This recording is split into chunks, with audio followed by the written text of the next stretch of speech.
Hey guys, so before we start today's video, I just want to apologize for the lack of videos that I've been uploading the past few months. I've been really busy with work and just didn't have time to put into making a video. But now that work's slowing down a little bit, I should have some more time to kind of get back to a normal routine or schedule for these videos, which I enjoy. Collecting World War II items is my biggest passion at this point. So that's definitely something that I hate not being able to do. But yeah, hopefully I can start, back at it at a normal rate. But anyway, I've never really done or uploaded letters to the channel. I've uploaded some death cards and some other things, but letters is actually what I'm mostly collecting now. And so I figured today's video would be the first letter that I'm uploading to my channel. I enjoy them, so hopefully you guys enjoy the letter. It is sad, and I'll narrate it and we'll see where it goes. May 7th, 1943.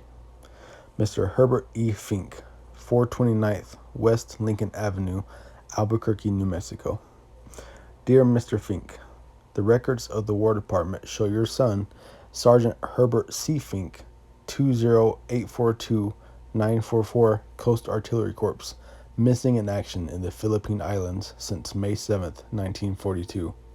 All available information concerning your son has been carefully considered, and under the provisions of Public Law 490, 77th Congress, as amended, an official determination has been made continuing him on the records of the War Department in a missing status.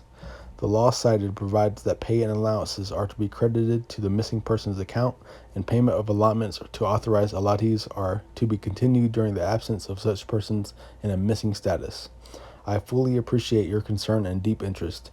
You will, without further request on your part, receive immediate notification of any change in your son's status.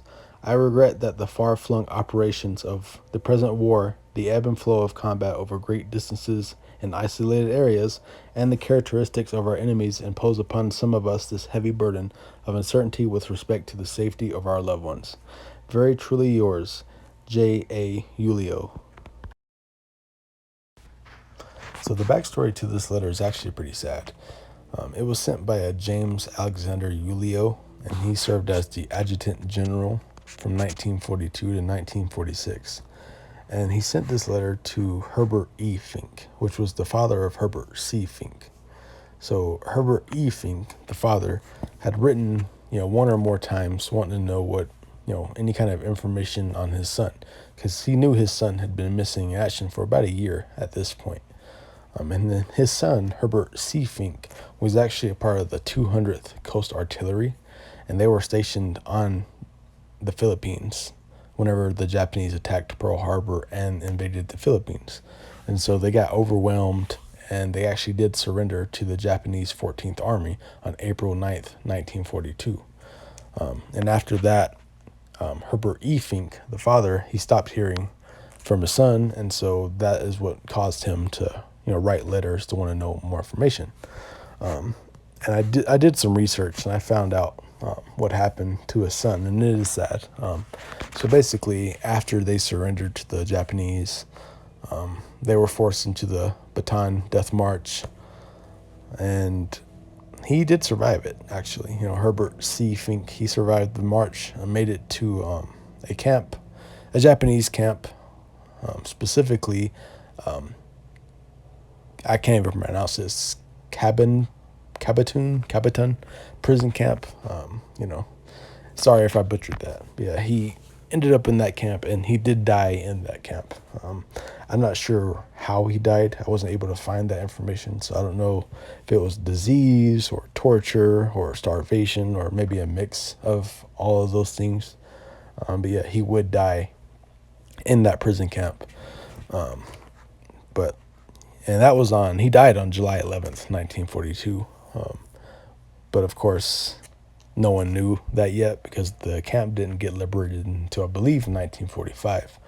So for those few years, Herbert E. Fincke, and the rest of the family were all wondering, hoping that he was still alive, and they had no clue that he had already been dead, for by the time the war ended, he had been dead for about 3 years. And so they found out, at the end of the war, they were holding out hope, and they found out that he was already dead. So overall, a sad letter. It's kind of the kind of letter that you would hope for a good ending to, but unfortunately, with this one, you don't get that. But yeah, it's definitely a sad letter, and it really shows the cost of war. But yeah, anyway, that's it for this video. Like I said, it's my first letter video that I've done, and I hope to do more, and I plan to do more.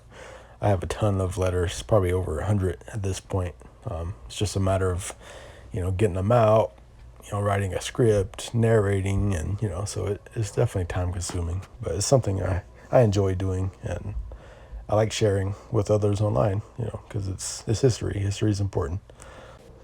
But anyway, thank you guys for watching the video and taking the time to listen.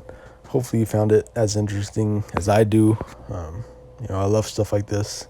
The history, researching, all of it is important. So anyway, thank you guys for watching, and until next time, bye.